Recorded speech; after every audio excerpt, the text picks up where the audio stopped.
In the beginning,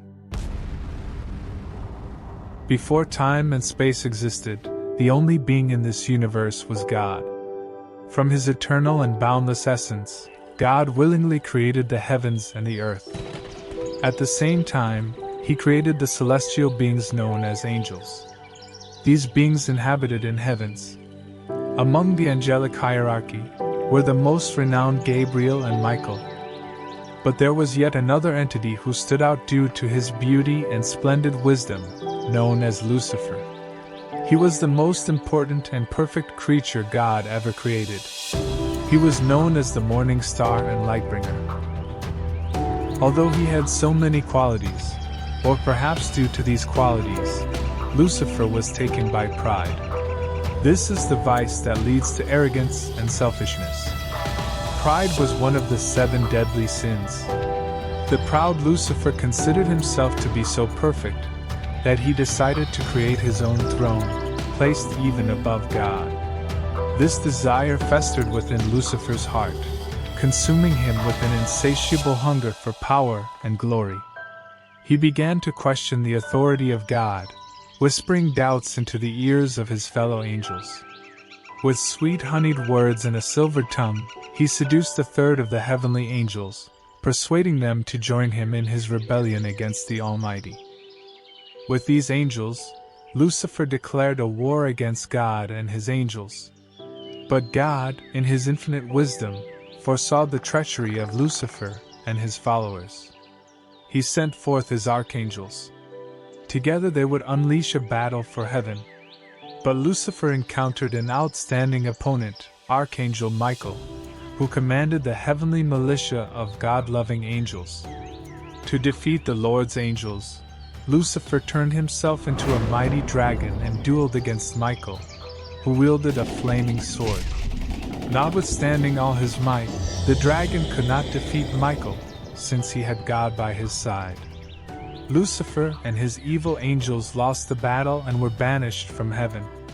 These angels fell on earth, but Lucifer endured even greater punishment.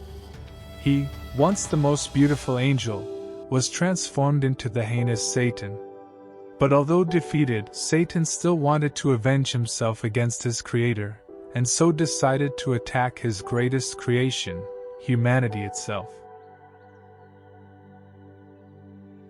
Now here begins the second part of the story, which happened after Satan was hurled from heaven. Satan believed he was equal to God, which led to a war in heaven.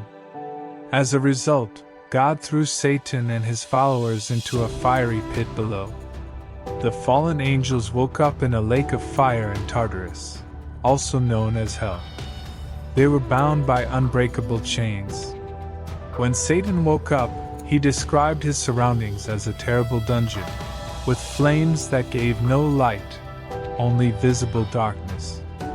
This was their prison, far from God and the light of heaven. If heaven was a place full of light in the sky, then where Satan and the other fallen angels woke up was a fiery abyss, a prison where only darkness is visible, a prison for the fallen. Beelzebub. Despite their situation, Satan did not regret his rebellion against God. Instead, he saw this as a time to regroup before their next attack. Beelzebub was not so sure, having seen their failure the first time. He questioned whether God could be defeated. Satan didn't dismiss this idea but suggested a new plan. Instead of fighting God directly again, they would corrupt God's beloved creations, using their powers and the allure of evil. Satan believed their purpose was to do evil, in opposition to God's will. With a plan, the 2 angels spread their wings and left the river of fire. Many argue here that they did not break free of their chains. Instead, they were allowed to leave because this was not the punishment that God intended. So they flew above and decided it was better to rule in hell than serve in heaven. On land, Satan called out to his fellow fallen angels and rallied them to his cause. His speech woke them from their slumber, and they gathered around him. Satan informed them that they had been erased from the book of life and other heavenly records, but all was not lost. Even demons could be worshipped like gods by humans. During his speech, we learn the names of other fallen angels turned demons: Moloch, the king of human sacrifice, and the lustful Belial. By the end of his speech, Satan had turned the thousands of wounded and disheveled angels into an army with a cause. They embraced their evil nature, and were proud of the demons they had become. They decided to make a new home in hell, and built a great temple in the city of Pandemonium, meaning Demons' Hall. This became the place where all the demons gathered for council. In the first gathering at the Demons' Hall, Satan was honest about the difficulty of the war in heaven and the slim chances of retaking the throne. He opened the floor for others to speak. Moloch, the king of human sacrifice, favored open war, driven by revenge and anger, believing there was nothing worse than their fate in hell. Belial, the lustful angel, much calmer, suggested waiting and seeing what God had planned, hoping for eventual forgiveness. Mammon didn't call for war either, but proposed working together to make hell a kingdom as great as heaven. This idea was popular among the demons. Finally, Beelzebub spoke. He suggested corrupting God's new creation, humans, without another war. This idea garnered the most support. They voted and chose Beelzebub and Satan's plan. Satan volunteered to scout for this new world. With Satan gone, the council discussed building hell into a kingdom that could rival heaven. Now Satan had to find a way out of hell. He reached the gates, guarded by two figures, a woman with the lower half of a serpent surrounded by dogs, and a second figure shrouded in darkness. These figures were sin and death. Satan demanded passage, and sin revealed they were his children. Sin was created from his actions as an angel and had given birth to death. Death then impregnated sin, resulting in a pack of hounds that tormented her. Satan convinced his children to join his cause. Sin used the keys to unlock the gates of hell. Ahead was only darkness, but Satan flew straight into it. Caught in a storm, he eventually found himself in the presence of chaos and night, the rulers of the dark abyss.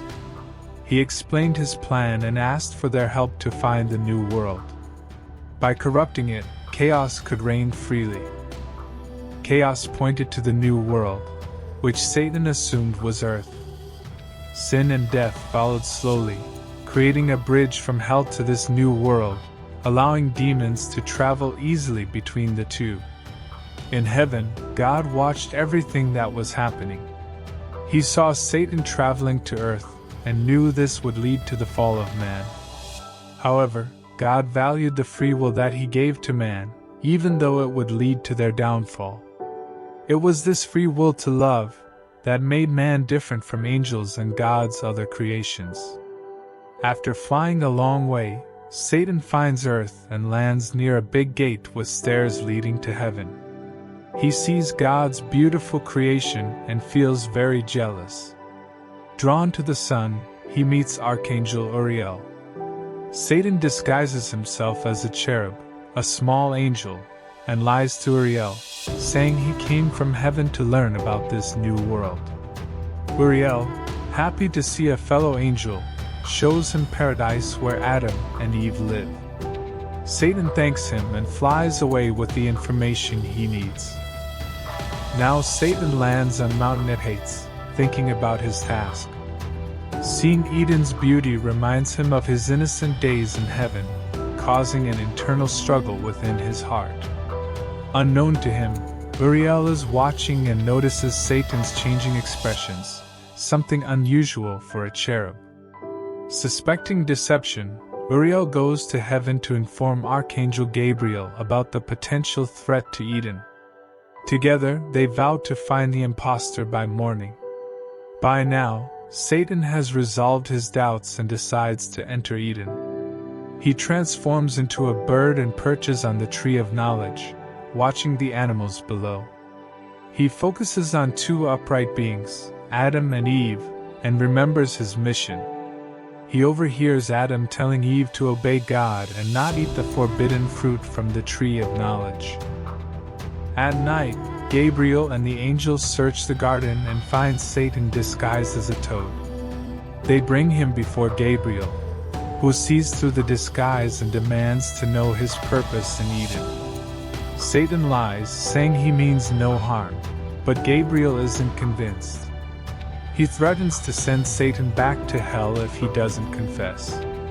Enraged, Satan prepares for a fight, but a sign from heaven, golden scales, stops him, and he flees.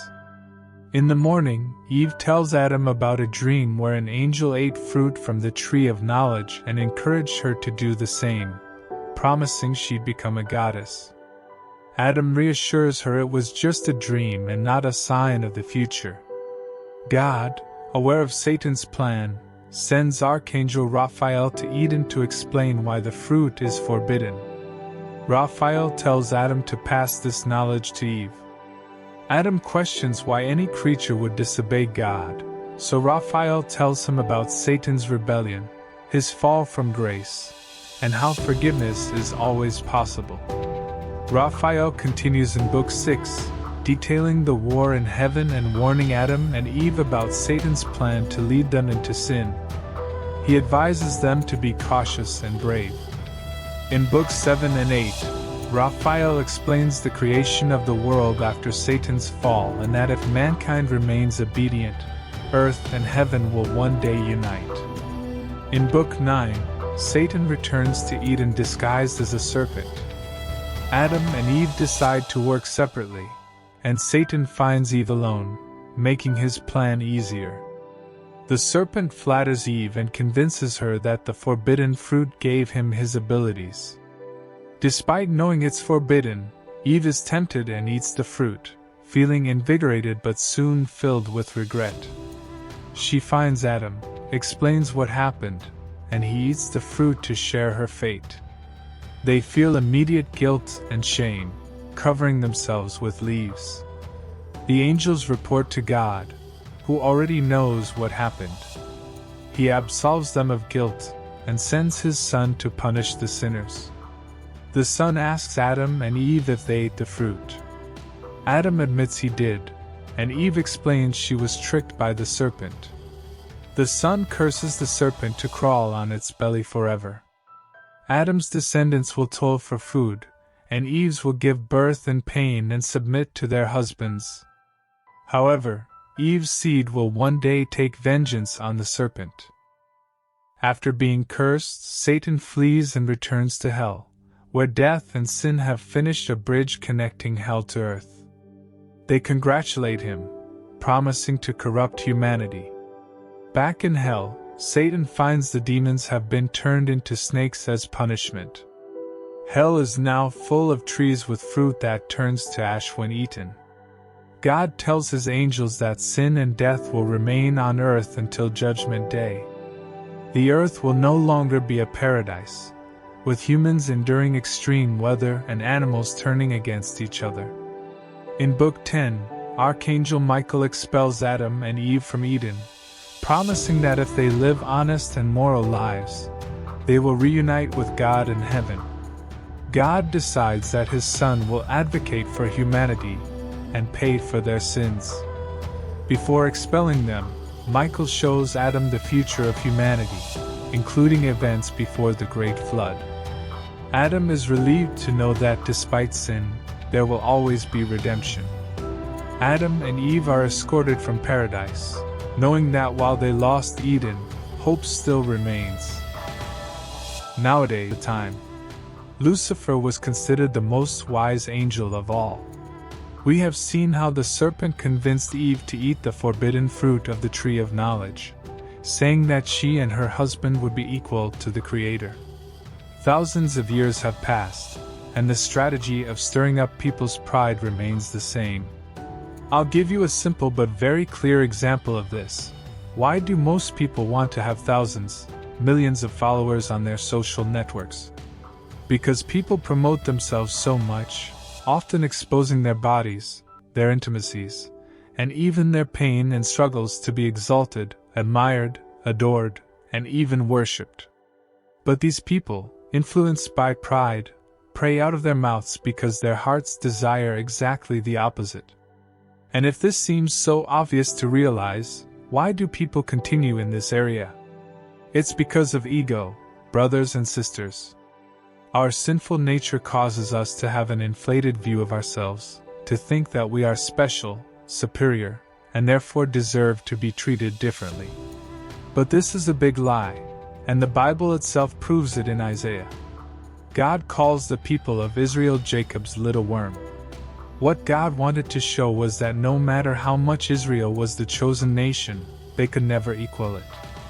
They were like a little worm in the face of the Lord's power and greatness. In the land of Egypt, there lived a young man named Joseph, who was sold into slavery by his jealous brothers. He found himself serving in the house of a man named Potiphar. Joseph was diligent and found favor in Potiphar's eyes. But trouble brewed when Potiphar's wife took notice of Joseph's handsome appearance and sought to seduce him. Day after day, she tempted him, but Joseph remained steadfast, refusing to betray his master and his God. Frustrated by his rejection, Potiphar's wife falsely accused Joseph of wrongdoing, leading to his unjust imprisonment. Yet, even in the darkness of the dungeon, Joseph's integrity shone bright, eventually leading to his rise to power and redemption. This is just one of the stories from Bible about how humans are easily persuaded by outer appearance and can go heights for it. Vanity. The second reason Lucifer was cast out of heaven is because he was obsessed with his own beauty.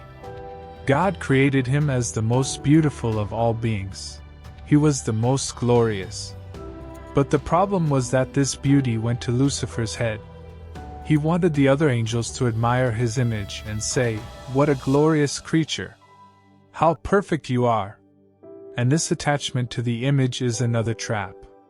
Satan also continues to use this weapon to deceive millions of people around the world. He presents beautiful things before their eyes so that they fall prey to their own lusts. Do you want a biblical example of this? David, when he saw Bathsheba bathing, the Bible says that he became so focused on her beauty that he simply ignored God and his position as leader of the nation of Israel. And he lay with that married woman. That woman became pregnant, and David ended up sending her husband to lead Israel's army, only to have him die in the war. The king became an adulterer and a murderer simply by fulfilling the desire that was awakened in his eyes. I'm not saying that it's a sin to have a good physical appearance, to be considered a beautiful person in human eyes. The Bible itself says that some men and women of God were very beautiful.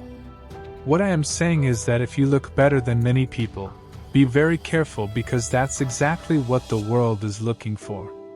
After all, the Bible says that man looks at appearance, and the devil knows this. He can make you fall into its temptation and also into the sin of idolatry, worshipping your own body. Music has an incredible power to lift our spirits and bring people together.